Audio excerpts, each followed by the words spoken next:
Welcome back friends. अभी तक हमने जो देखा चैप्टर 9 के अंदर वो था पूरा एनिमल और एनिमल्स की वैरायटीज और एनिमल ब्रीडिंग। पर आज से हम एक नया टॉपिक शुरू करने जा रहे हैं जो चैप्टर 9 का ही है। पर अभी हमने एनिमल का पोर्शन कंप्लीट कर दिया है। अभी हम बढ़ेंगे towards the plant breeding, right. Plant और उसकी वेराइटीज और ब्रीडिंग ये सब हम समझने वाले हैं। So basically this video will include about the plant breeding, right. So we let's write about it. Plant breeding, यहाँ पर जब प्लांट की बात आती है तो आपको मालूम होगा कि हमारा जो इंडिया है वो पूरा एग्रीकल्चरल बेस्ड कंट्री है, राइट। आपको मालूम ही होगा कि बहुत सारी पॉपुलेशन इस पर ही डिपेंड करती है। तो प्लांट ब्रीडिंग इसलिए बहुत ही इम्पोर्टेंट है। यहाँ पर हम देखेंगे, इंट्रोडक्शन देख लेते हैं पहले, क्यों प्लांट ब्रीडिंग करना चाहिए ये भी हम देखेंगे, राइट। तो जो इंडिया की बात करें, India is mainly an agricultural country. ये एक एग्रीकल्चरल कंट्री है, मेनली एन एग्रीकल्चरल कंट्री। अभी हम देखें कि एग्रीकल्चर से इंडिया में क्या इफेक्ट्स हैं, राइट। अगर एग्रीकल्चर की बात करें तो it is accounting approximately 33% of GDP of India. यानी ये बहुत ही बड़ा पोर्शन है इंडिया के अंदर। दैट एग्रीकल्चर इन इंडिया, जो एग्रीकल्चर है, राइट। यहां पर हम यहां पर ही लिख देते हैं इंडिया का जो एग्रीकल्चर है कितना परसेंट, 33% जीडीपी इंडिया की एग्रीकल्चर से बनती है। यानी एक बहुत ही बड़ा नंबर जिसको हम बोल सकते हैं, right. And it also provides, agriculture also provides 62% employment in India. यानी ये भी बहुत ही इंपॉर्टेंट है, प्रोवाइड्स 62% ऑफ एम्प्लॉयमेंट। तो ये एक बहुत ही बड़ा नंबर है। आप सोच लो कि 33% जीडीपी इससे ही बनता है और 62% लोगों को इससे एम्प्लॉयमेंट मिलता है। यानी कि इससे बहुत ही बड़ा जो मास है इंडिया का, ये इस पर ही डिपेंडेंट है, राइट। पर प्रॉब्लम क्या है इंडिया का? इंडिया के पास बहुत ही लिमिटेड लैंड है जिसमें कल्टीवेशन के लिए जो सूटेबल है, right. It is having limited land which is fit for cultivation, right, fit for cultivation। और आप जानते हो कि इंडिया की पॉपुलेशन बहुत ही ज्यादा है, right. So basically if we want to increase yield, right, we are having only limited land which is suitable for cultivation. So basically we should apply some technology and better management practices to increase yield, right. So over here, if we are having a limited land, we are striving to increase the better yield and quality, right. So over here, initially there was a traditional farming से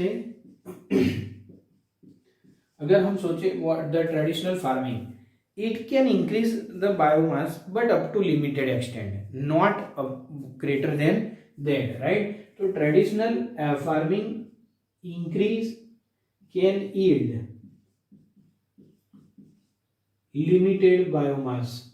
यानी इससे बहुत फर्क पड़ने वाला नहीं है क्योंकि लैंड कम होती जा रही है, राइट, ड्यू टू जो इंडस्ट्रियलाइजेशन है, जो सिटीज एक्सपांड हो रहे हैं, पॉपुलेशन जैसे बढ़ रही है तो जो कल्टीवेबल लैंड है वो कम होती जा रही है और उसके सामने पॉपुलेशन बहुत ही ज़्यादा हो रही है, तो जो ट्रेडिशनल फार्मिंग है वो इतना इफेक्टिव नहीं रहेगा।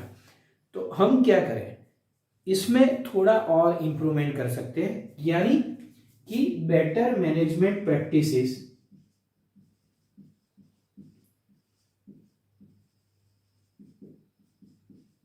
ये आपको याद रखना है, better management practices and increase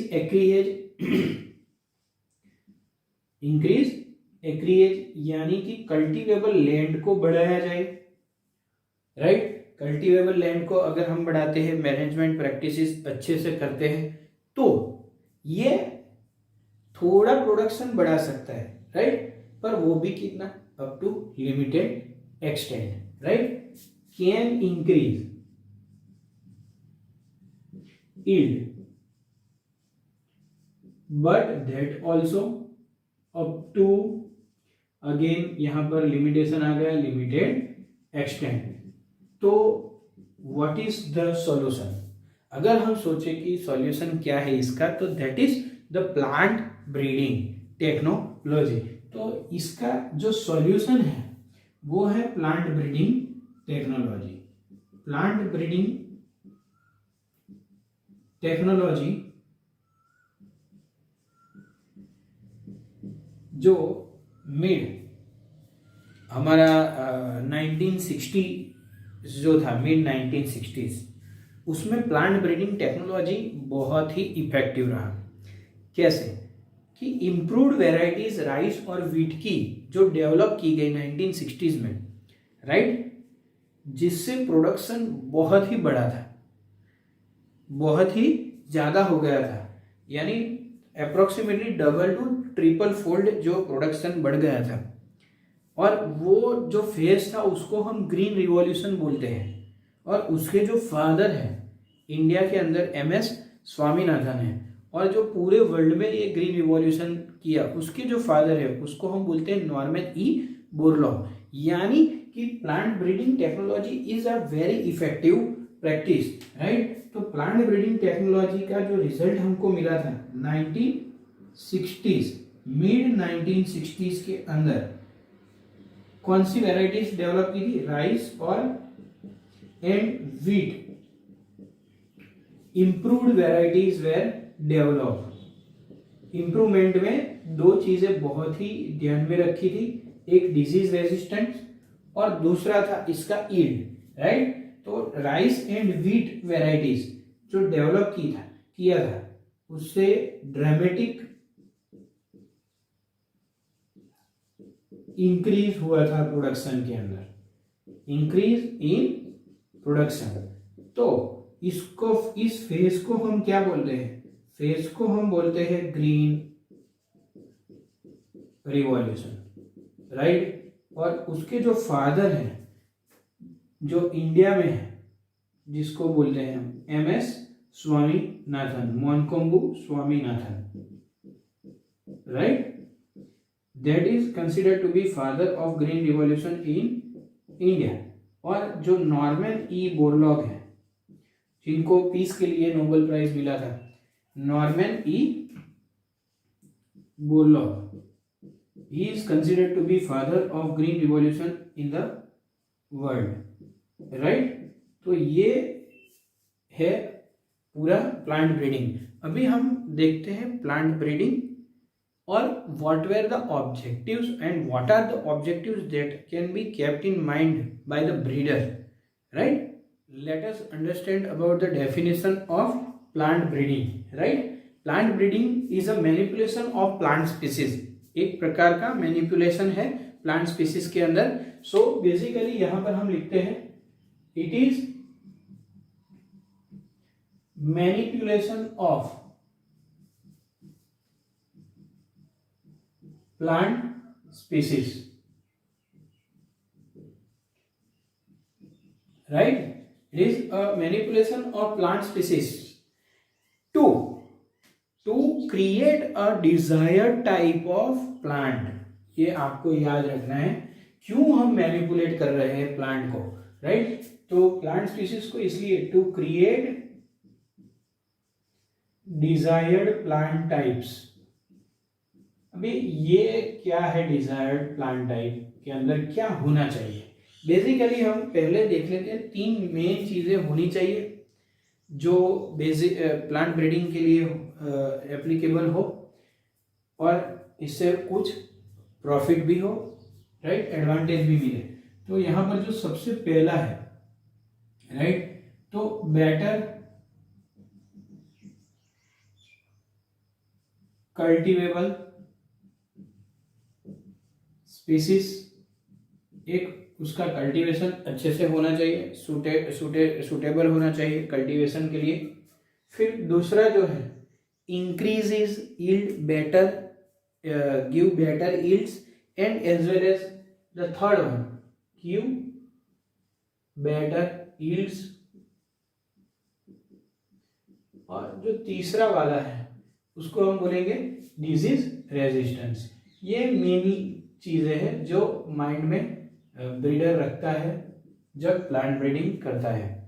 अभी हम देखते हैं कि कन्वेंशनल ब्रीडिंग तो बरसों से चला रहा है, अप्रोक्सीमेटली 9 to 11,000 ईयर्स बैक के एविडेंस भी मिल चुके हैं कन्वेंशनल ब्रीडिंग। तो एक ब्रीडर जब प्लांट ब्रीडिंग करता है तो उसके मेन ऑब्जेक्टिव क्या होने चाहिए, right? Main objective of a plant breeder during breeding, तो सबसे पहला है कि increase yield as well as quality improvement. दोनों को फोकस करना होता है कि प्रोडक्शन भी बढ़ जाए और उसके अंदर न्यूट्रिशनल क्वालिटी भी बढ़े, right, because nutrition is very important, जिससे रिक्वायरमेंट पूरा होना है सबका।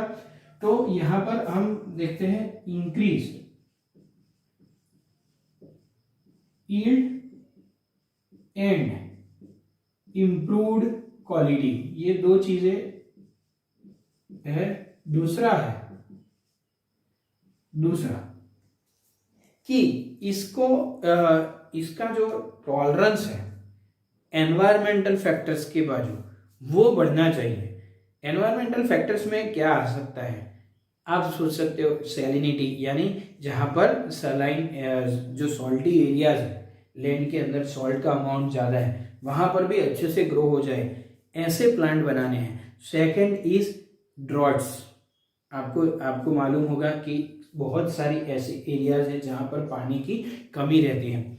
फिर तीसरा जो है वो है टेम्परेचर एंड ह्यूमिडिटी। यहाँ पर आप जानते हो कि temperature is variating in each and every season. तो यहाँ पर increase tolerance to environmental factors, ये हो गया। जैसे कि स्ट्रेसेस, फैक्टर्स और स्ट्रेसेस भी लिख सकते हैं, क्योंकि एक्चुअल में ये एक टाइप के स्ट्रेसेस रहेंगे। तो यहां पर सैलिनिटी है, फिर टेम्परेचर है, ड्रॉट है, ये सब एनवायरमेंटल स्ट्रेसेस है। तो ये हो गया second point. Third, increase resistance to pathogen. ये बहुत ही इंपॉर्टेंट है। आपको मालूम होगा वायरस, फिर फंगाई या फिर बैक्टीरिया, ये भी प्लांट को अटैक कर सकते हैं और उससे हमारी यील्ड और क्वालिटी में भी कॉम्प्रोमाइज हो सकता है।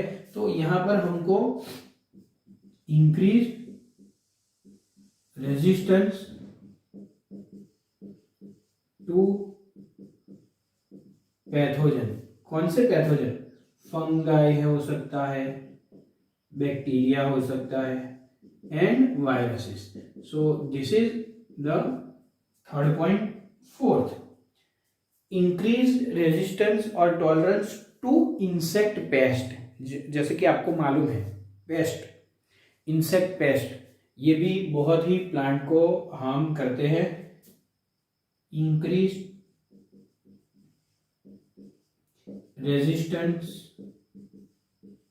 टू इंसेक्ट पेस्ट, जैसे आपने देखा होगा बॉलवर्म्स, ये सब पेस्ट हैं, वो सब प्लांट को हार्म करते रहते हैं, जिससे कि हमारा यील्ड कम हो जाए, राइट। अभी हम देखने जा रहे हैं मेथड्स ऑफ क्रॉप इम्प्रूवमेंट, जिसमें हम डिटेल से पढ़ेंगे हाइब्रिडाइजेशन। चलिए दोस्तों, अभी हम देखते हैं मेथड्स ऑफ क्रॉप इम्प्रूवमेंट। यहाँ पर 4 मेथड्स हैं जिससे हम क्रॉप इम्प्रूवमेंट कर सकते हैं। सबसे जो पहला है उसको बोलते हैं हम selection. The first type of method is referred as selection. जो दूसरा है वो है हाइब्रिडाइजेशन, राइट। फिर the third one is the mutation. तीसरा जो मेथड है उसको हम बोलेंगे म्यूटेशन। और जो चौथा वाला है वो है टिश्यू कल्चर, राइट। ये सब this are applied in the plant breeding programs to improve the crop. हमको क्रॉप इम्प्रूव करने के लिए ये सब अप्लाई करते हैं, पर जो मोस्ट कॉमन मेथड है इसमें से वो है हाइब्रिडाइजेशन। ये एक मोस्ट कॉमन मेथड है, this is the most common. और उसका डेफिनेशन भी क्या है, most common in all the 4। और उसका जो डेफिनेशन है वो है मेटिंग। हम मेटिंग करवाने वाले हैं प्लांट्स का, मेटिंग 2 और मोर, मेटिंग 2 और मोर इंडिविजुअल्स। यहां पर 2 या फिर उससे ज्यादा इंडिविजुअल का मेटिंग करेंगे और लाइंस, राइट। इसमें मेटिंग करना है, दैट इज हाइब्रिडाइजेशन। पर किस चीज के लिए मेटिंग करना है, फॉर क्रिएटिंग जीनेटिक वेरिएशन। यहाँ पर जीनेटिक वेरिएशन क्रिएट हो, इसके लिए हमको मेटिंग करना है। So for creating genetic variation, यहाँ पर सब आपको याद रखना है, क्योंकि जीनेटिक वेराइटी चेंज होगी तो इसमें प्लांट और क्रॉप इम्प्रूवमेंट भी हो सकता है। तो ये हो गया हाइब्रिडाइजेशन का डेफिनेशन। अभी जो लाइंस वर्ड यूज किया हमने, एक्चुअली व्हाट इज लाइंस, यहाँ पर बहुत प्योर लाइंस और वो सब यूज होंगे। तो व्हाट इज लाइंस, राइट। तो lines is a group of individuals related by a descent. कोई कहाँ पर कहीं पर वो रिलेट होते हैं, जो ग्रुप होता है इंडिविजुअल्स का, and they are often similar in genotype. यहाँ पर आपको याद रखना है डेफिनेशन को भी लाइंस का। क्या है लाइंस, के it is group of individuals related bye decent, group of individuals related by descent, and often similar in genotype। उनका जीनोटाइप ऑफन सिमिलर रहता है। तो ये हो गया लाइंस का डेफिनेशन, समझ लिया हमने। अभी देखते हैं कि what will be the benefit of hybridization. तो हाइब्रिडाइजेशन जब हम करवाते हैं तो जो मेटिंग होता है और जेनेटिक वेरिएशन जो होती है उससे क्या प्रोड्यूस होता है, दिस प्रोड्यूसेस हाइब्रिड। क्या होता है, प्रोड्यूसेस हाइब्रिड, हाइब्रिड बनता है। और जो हाइब्रिड होता है वो कैसा होना चाहिए, right. It results in हिट्रोसिस, right. हिट्रोसिस का मतलब क्या है, हिट्रोसिस और हाइब्रिड विगर, यानी कि जो हाइब्रिड बनता है वो पेरेंट से सुपीरियर होता है, क्योंकि दोनों की जो कैरेक्टरिस्टिक है वो कंबाइन होती है, जिससे कि हाइब्रिड वैरायटी जो होती है वो पेरेंट से कैसी हो जाए, सुपीरियर हो जाए, यानी it is more superior compare to their parents. So what is heterosis, right. Hybrid are superior in characters than parents, that is referred as heterosis or hybrid vigor. Now we are talking about the types of hybridization। यहां पर हम देख लेते हैं कि कौन कौन से टाइप्स होते हैं। तो types of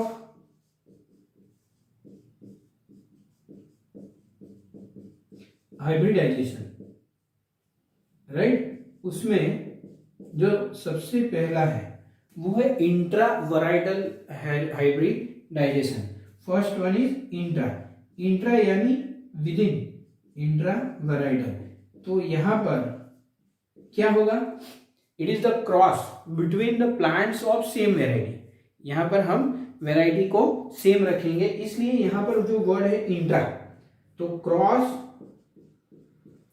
between individuals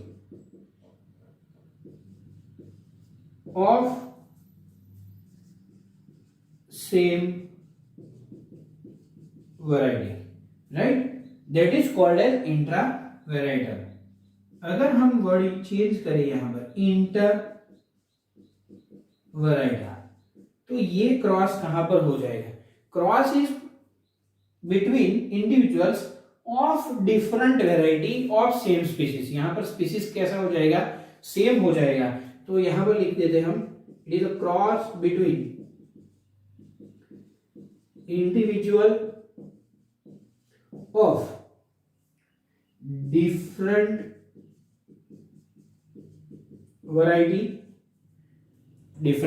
variety of same species. चार टाइप की हाइब्रिडाइजेशन है। पहला जो था इंट्रावैराइटल, दूसरा है इंटरवैराइटल, जो थर्ड वन है, थर्ड, उसको हम बोलते हैं इंटर स्पेसिफिक हाइब्रिडाइजेशन। यहां पर जो थर्ड है वो है इंटर स्पेसिफिक हाइब्रिडाइजेशन। थर्ड में क्या आएगा कि यहां पर क्रॉस होते हैं इंडिविजुअल्स ऑफ डिफरेंट स्पीसीज। यहां पर क्रॉस कैसा होगा, स्पीसीज को हम चेंज करते हैं पर जीनस सेम होना चाहिए। तो it is cross between individuals of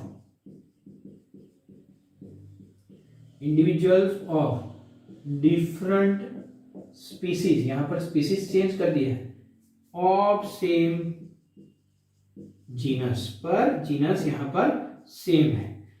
चौथा जो है इंट्रा जेनेरिक हाइब्रिडाइजेशन, यहां पर इंडिविजुअल्स कैसे होते हैं, डिफरेंट जीनेरा के होते हैं। तो यहां पर लास्ट जो है इंटर जेनेरिक हाइब्रिडाइजेशन, जो उसमें पूरा डेफिनेशन वही रहेगा, cross between individuals of different genera, that is called as intrageneric hybridization। यहाँ पर rabbit is good example of intrageneric hybridization। So this is about the types of hybridization।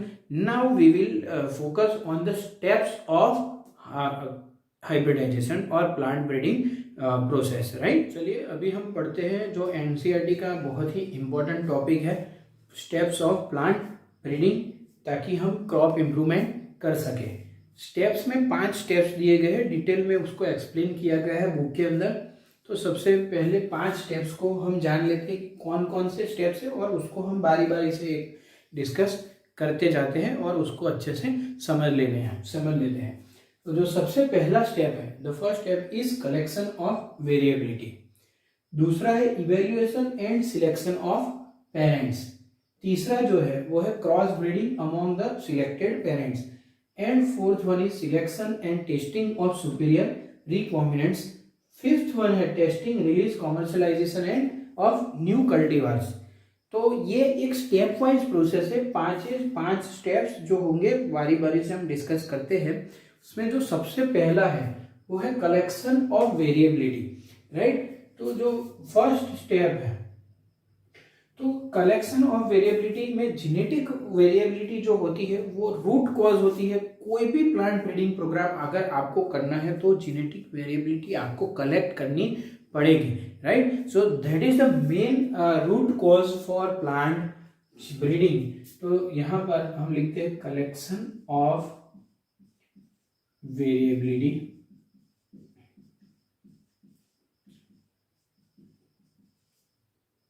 Genetic variability जो रहती है, that is differences in the genes, जो alleles में थोड़ा change रहता है जिससे कि जेनेटिक वेरिएबिलिटी प्रोड्यूस हो, वो मेन रूट कॉज है प्लांट ब्रीडिंग का, इज मेन और root cause of plant breeding.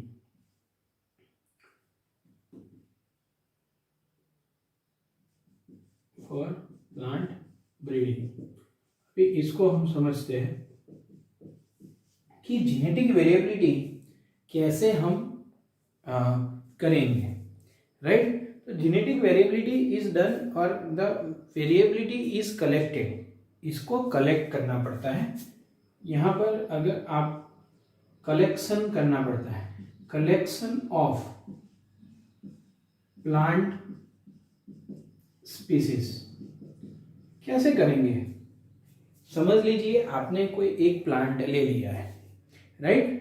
Plant इसमें स्पीसीज नहीं, लेट्स से एक प्लांट जब हम बात करते हैं तो एक वैरायटी लिख देते हैं, राइट, प्लांट वैरायटी। अभी यहाँ पर अगर हम एक प्लांट लेते हैं तो उसके सभी टाइप्स के जो रिलेटेड प्लांट्स होंगे उसको हमें कलेक्ट करना है। कौन कौन से टाइप्स के प्लांट हम कलेक्ट कर सकते हैं, तो इसमें हम कौन से कलेक्शन करेंगे? कल्टीवेटेड इम्प्रूव्ड वेराइटीज जो होती है, अभी हम जो कल्टीवेट करते हैं फार्म में, जो ऑलरेडी इम्प्रूव्ड वेराइटीज है उसको हमें कलेक्ट करना है। कल्टीवेटेड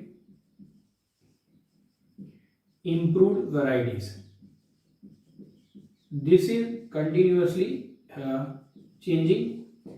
आपको मालूम होगा कि कंटिन्यूअस इम्प्रूवमेंट प्लांट ब्रीडिंग के अंदर होता जाता है, तो नई वेराइटीज आती है, तो हम प्रीवियस जो वेराइटीज होती है उसको कल्टीवेट नहीं करते हैं, उनको भी हमें कलेक्ट करना है। So second is not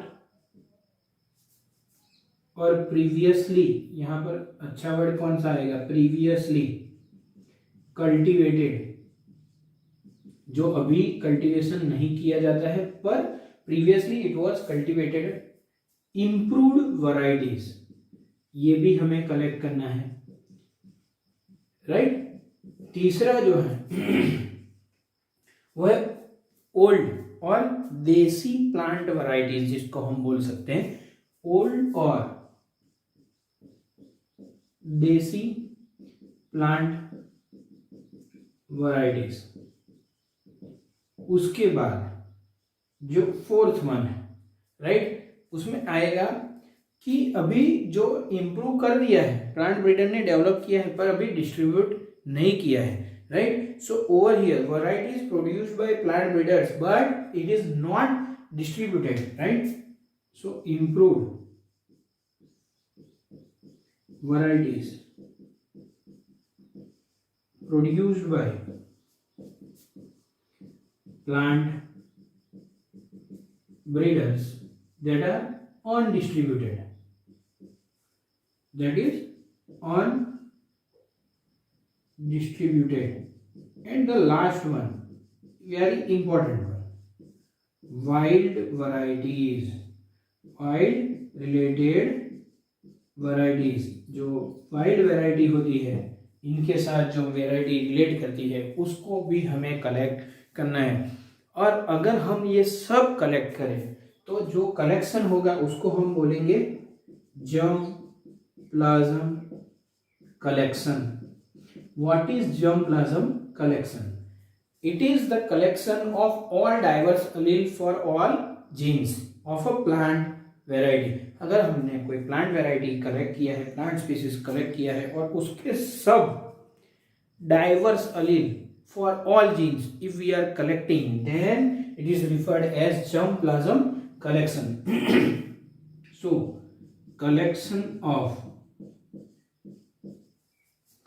of क्या है?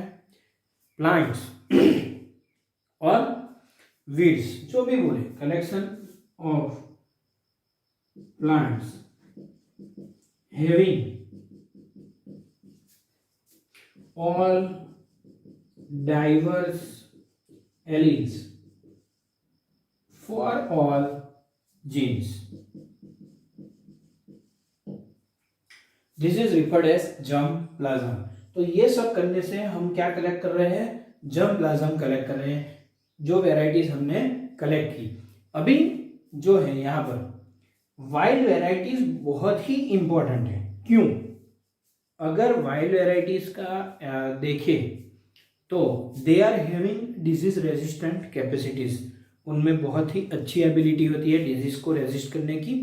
दूसरा कि वो बहुत ही एडवर्स कंडीशन में जैसे पाए जाते हैं, कोई वहाँ पर फैसिलिटी भी नहीं होती है, फिर भी वो डेवलप करते हैं। तो this are they can also tolerate certain environmental stresses.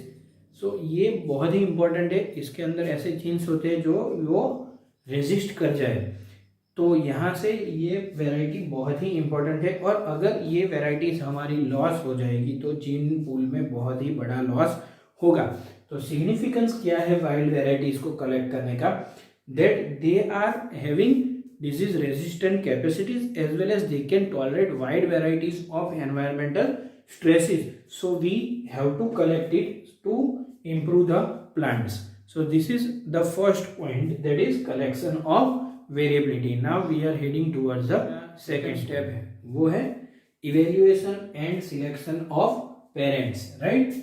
तो जब भी हम हाइब्रिडाइजेशन करने जा रहे हैं तो हमको डिसाइड करना पड़ेगा, क्योंकि हमने बहुत सारे प्लांट्स को कलेक्ट किया है, उसमें से जिसके पास डिजायर्ड कॉम्बिनेशन है कैरेक्टर्स का, उसको ही हम पेरेंट्स के रूप में सिलेक्ट कर सकते हैं। हम सभी प्लांट्स को एक साथ नहीं यूज करेंगे, हम पेरेंट्स को सिलेक्ट करेंगे कि जो हमने प्लांट्स कलेक्ट कर लिए उसमें से सबसे अच्छा कैरेक्टर्स किस प्लांट्स में है, और उन दोनों को हम मेड करवा सकते हैं, जिससे कि हमारा जो कॉम्बिनेशन हो, जो दोनों में जो कैरेक्टर्स हो वो एक प्लांट में आए।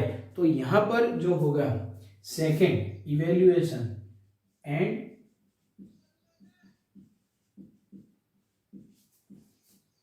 Selection of among evaluation and selection of parents. तो यहाँ पर देखते हैं हम पहले क्या करेंगे, तो हम जो जर्मप्लाज्म पूरा कलेक्ट किया है उसको इवेल्युएट करते हैं। Evaluate the germplasm. जर्मप्लाज्म को अगर आप इवेल्युएट करेंगे तो आपको मालूम पड़ जाएगा कि किसमें कौन सी कैरेक्टरिस्टिक अच्छी है, right, which character is more better in the plant. उसके बाद हम उसमें से क्या करेंगे, we will identify the plants. Identify किया किसके लिए करेंगे, क्योंकि इसका यूज हो सके किसमें, identify plants that can be used for hybridization, right. इसके लिए हम इसको आइडेंटिफाई करेंगे, that can be used for hybridization. Third is about the next part, that is identify करेंगे तो उससे प्योर लाइंस भी हम क्रिएट कर सकते हैं। Pure lines can be created. तो ये हो गया पूरा सेकेंड पार्ट की इवेल्युएशन और सिलेक्शन ऑफ पेरेंट्स, जिसके पास डिजायर्ड कॉम्बिनेशन हो कैरेक्टर्स का, उसको ही हम पेरेंट्स के रूप में ले सकते हैं। ये आपको नोट डाउन करना है। फॉर प्लांट ब्रीडिंग, जैसे कि हमने पहले देख लिया है कि पहले तो हम जर्मप्लाज्म को कलेक्ट करेंगे, फिर उसमें से इवेल्युएट करके आइडेंटिफाई करेंगे प्लांट्स को। जो थर्ड स्टेप है उसके बाद, right, is cross breeding among selected parents. यहां पर आपको समझना है cross breeding among selected parents. तो जहां पर जो हम पहले तो क्या करेंगे कि जैसे इवेल्युएट किया है हमने, तो हम ऐसे इवेल्युएट करेंगे कि दो प्लांट्स जो होते हैं उसमें डिजायर्ड कैरेक्टर्स हो और उसका कॉम्बिनेशन हमको हाइब्रिड में मिले, राइट। तो समझ ले कि ये एक प्लांट पेरेंट प्लांट है फर्स्ट, दूसरा जो पेरेंट प्लांट है सेकंड, राइट। अभी कैसे हमको इवेल्युएट और आगे जाके ब्रीड करवाना है, तो सोच ले कि प्लांट 1 के अंदर प्रोटीन का कंटेंट ज्यादा है, दूसरे में हम ले लेते हैं एक डिजीज रेजिस्टेंस। तो ये हमने disease resistance, but to breed this it is artificial hybridization. यहां पर क्या करेंगे, आर्टिफिशियल हाइब्रिडाइजेशन। आपको मालूम होगा कि ये प्रोसेस बहुत ही टीडियस और टाइम कंज्यूमिंग है, ये इजी नहीं है, राइट। तो यहां पर हम देख लेते हैं कि अगर हमको आर्टिफिशियल हाइब्रिडाइजेशन करवाना है, फॉर एग्जांपल हम इसको मेल ले लेते हैं, यहां पर फीमेल ले लेते हैं प्लांट को। तो यहां पर क्या करना पड़ेगा कि मेल प्लांट के एंथर में जो पोलन होगा उसको हमें लेके स्टिग्मा के ऊपर रखना पड़ेगा, जो कि प्लांट 2 पर है, राइट। यहाँ पर it is a very time consuming and tedious process, right, time consuming and tedious process. ये हमने ऑलरेडी आर्टिफिशियल हाइब्रिडाइजेशन देख लिया है। क्यों, कहाँ पर, जेनेटिक्स के अंदर, जो हमारा सबसे पहला वीडियो है उसमें ये पूरा डिस्क्राइब किया है कि कैसे आर्टिफिशियल हाइब्रिडाइजेशन करते हैं, राइट। उसके बाद अगर आप समझो कि यहाँ पर आपको बहुत सारी ऑफस्प्रिंग्स मिलती है, राइट, यानी कि ऑफस्प्रिंग्स जो होती है इसकी, पर इसमें हमारा डिजायर्ड कॉम्बिनेशन हो, वो चांसेस भी बहुत ही कम रहते हैं, राइट। ऑफस्प्रिंग में 1 of 100 to 1000,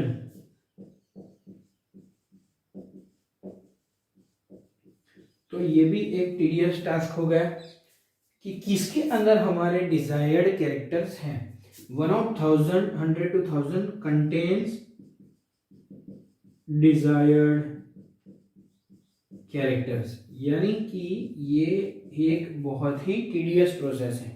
सो बेसिकली यहाँ पर हमने क्रॉस ब्रीडिंग करवाया आर्टिफिशियल हाइब्रिडाइजेशन से, यानी यहाँ से पोलन हमने स्टिग्मा के ऊपर रखा और जो ऑफस्प्रिंग मिले उनमें सभी में से कोई एक या दो में डिजायर्ड कैरेक्टर्स हो सकते हैं, इसको भी हमें आइडेंटिफाई करना है। Now we will head towards the fourth step. The fourth point, जो फोर्थ स्टेप बहुत ही इंपॉर्टेंट है, selection and testing of superior recombinants. यहाँ पर हमने देख लिया, देखते हैं यहाँ पर कि हमको मिल गया है ऑफस्प्रिंग I1, I2, I3 जैसे ऑफस्प्रिंग्स मिले हमको, राइट। यहाँ पर हमने 5 ऑफस्प्रिंग्स लिए, पर अभी हमें देखना है कि ये पांचों ऑफस्प्रिंग्स, यहाँ पर हमने सिर्फ 5 लिए, ऐसे तो 100 to 1000 होंगे। तो this is the most crucial step for success of breeding program, selection. Selection करना आना चाहिए, राइट, कि इसमें से, इस ऑफस्प्रिंग्स में से कौन सी ऑफस्प्रिंग में सबसे डिजायर्ड कॉम्बिनेशन है, राइट। सो बेसिकली यहां से selection of the recombinant, right, selection of the plant having desired combination of characters। यहाँ पर जो डिजायर्ड कॉम्बिनेशन वाला प्लांट हो उसको सिलेक्शन करना पड़ेगा बाय साइंटिफिक इवेल्युएशन। ऐसे सीधे ही नहीं होता है, इसका पूरा साइंटिफिक इवेल्युएशन करना पड़ता है ताकि हमको मालूम पड़ सके कि ये सभी जो ऑफस्प्रिंग्स यानी जो हमको मिली है प्लांट, उनमें से जो डिजायर्ड कॉम्बिनेशन वाला प्लांट कौन सा है। फिर ये यहाँ पर हम लिख सकते हैं crucial step for success in plant breeding. जैसे आपने सिलेक्शन कर लिया, आफ्टर सिलेक्शन क्या करते हैं, तो यहां पर आफ्टर सिलेक्शन, राइट, सिलेक्शन करने के बाद उसका क्या करते हैं, सेल्फ पोलिनेशन करते हैं, क्योंकि वो होमोजाइगोसिटी बढ़ जाए और उसके बाद वो प्लांट स्टेटिक हो जाए, राइट। तो यहाँ पर सेल्फ पोलिनेशन करवाते हैं। सेल्फ पोलिनेशन से क्या होगा, सेल्फ पोलिनेशन से होमोजाइगोसिटी आ जाएगी, फिर वो जो कैरेक्टर्स, वो जीन्स है, वो फिर आगे जाके सेग्रीगेट नहीं करेंगे, तो इससे होमोजाइगोसिटी बढ़ेगी, तो प्लांट हमारा स्टेबल हो गया है। इसको हम फिर यूज़ कर सकते हैं आगे टेस्टिंग के लिए और release and commercialization. So basically this is about the fourth step. Now we will discuss about the fifth and the last step of plant. Last step is testing, release and commercialization of new cultivars. तो जो fifth step है उसमें क्या करते हैं कि जो हमने प्लांट सिलेक्ट किया, फोर्थ स्टेप क्या था, सिलेक्शन, उसके बाद उसका इवेल्युएशन करना पड़ता है। सो यहाँ पर हम लिख लेते हैं testing, release and commercialisation of cultivars.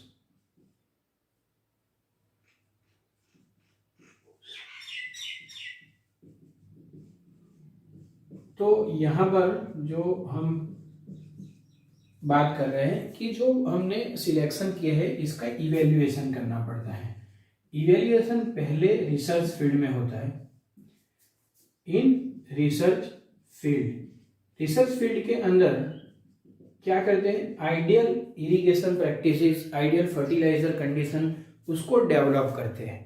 उसके बाद उसका जो इसके अंदर जो हमारा डिजायर्ड कैरेक्टर्स हैं, फॉर एग्जांपल हम क्वालिटी ले लें या फिर डिजीज रेजिस्टेंस ले लें, वो है कि नहीं वो भी नोट डाउन किया जाता है और उसका पूरा डेटा मेंटेन किया जाता है। उसके बाद फिर सेकंड इवेल्युएशन, ये फर्स्ट इवेल्युएशन था, उसके बाद जो सेकंड इवेल्युएशन होता है वो कहाँ पर होता है, तो वो होता है फार्मर्स फील्ड में। फार्मर्स फील्ड जो सेकंड इवेल्युएशन होता है फार्मर्स फील्ड के अंदर, उसमें क्या करते हैं, तो वहां पर एटलीस्ट वो ग्रो करते हैं, grown for at least 3 different seasons, right.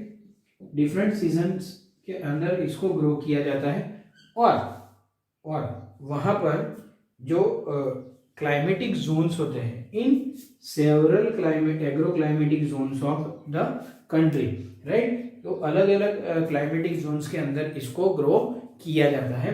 कितने सीजन के लिए, 3 season, for in several agro climatic zone.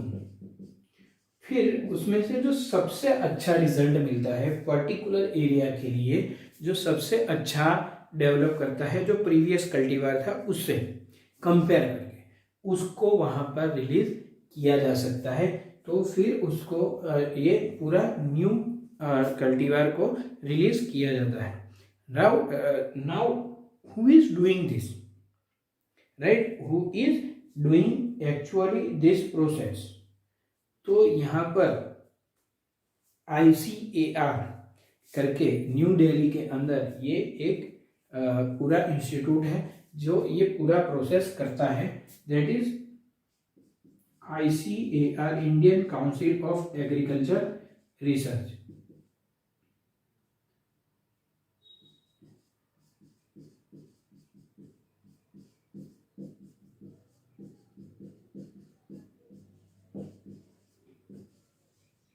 कहाँ पर है ये, new Delhi, that is the institute which determines the entire process.